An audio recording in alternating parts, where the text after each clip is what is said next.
999කට මෙතන තියෙන ඕනම අයිටම් එක. මේ බෝල් එකත් 999යි. මේ වැකියුම් එක, මේ 50 සෙට් එක ඔක්කොම 999යි. මේ ෆ්ලාස්ක් එක, මේ මයික් එක, මේ ස්පීකර් එක, බෝතලේ මේ හෙඩ්සෙට් එක ඔක්කොම 999යි. එතකොට මම ඉඳගෙන මේ වගේ පුටුත් 999යි. මේ ඉතින් 999ට ඕන දෙයක් තියෙනවා. දෙමඩකට ඕපන් වෙන 999 ස්ටෝර්. මෙතන තියෙන සෙට් එකම 399යි. මෙතන තියෙන සෙට් එක 699යි.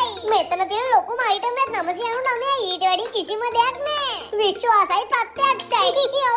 බලන්නකෝ මේ චූටි බබාලගේ ස්ටොක් එක. පොඩි ළමයින්ගේ පැන්සල් පෙට්ටි 399යි. කෑම පෙට්ටි 399යි. ඕනේ මෙතන තියෙන හැමදේම රුපියල් 999ට අඩුයි. හරියටම කිව්වොත් 399, 699, 999. ඉතින් මේ ෂොප් එක ඕපන් වෙන්නේ නොවැම්බර් 23. ඔන්න ඉතින් එදාට ඉන්න පළවෙනි කස්ටමර්ස්ලා 99 දෙනාට මේ වගේ gift එකකුත් ලැබෙනවා. ඒ විතරක් නෙවෙයි, එදාට ලස්සන වීඩියෝ එකක් කරලා සෝෂල් මීඩියා වල දැම්මෝ. 5 දිනට 9999 එක. දැන් 999 ස්ටෝර් වවුචර්ස් උත් දෙන්න ලෑස්ති කරලා තියෙන්නේ. ලැබුමු 999යි. ඒ වගේ තව ටොයිස් උත් මෙතන තියෙනවා. බීම බොන්න 999යි. මේකප් බ්‍රෂ් ක්ලීන් එකත් 999යි. ඉතින් ඔය ගෙදරට අවශ්‍ය කිචන් එකට අවශ්‍ය චූටි බබාලා ආසම. ඒ වගේම හිතා ගන්නත් බැරි මේ වගේ වොච් කලෙක්ෂන් එකක් රුපියල් 990ට හෝ ඊට වඩා අඩුයි. අනිවාර්යෙන් මෙතනට આવත් ගන්න පුළුවන්. මේකත් 999යි. එහෙනම් දෙමඩකට ආවට නෑ. එළියට පැත්තේ දැන් එනකොට දෙමඩකට පාලම් පව කරගමු වම් අත පැත්තේ තියෙන 99 ස්ටෝර් එකට නවම්බර් 23 උදේම ඇවිල්ලා මේ රුපියල් 999ට තියෙන හැම දෙම මිලදී ගන්න. මේ කුඩෙත් 999යි.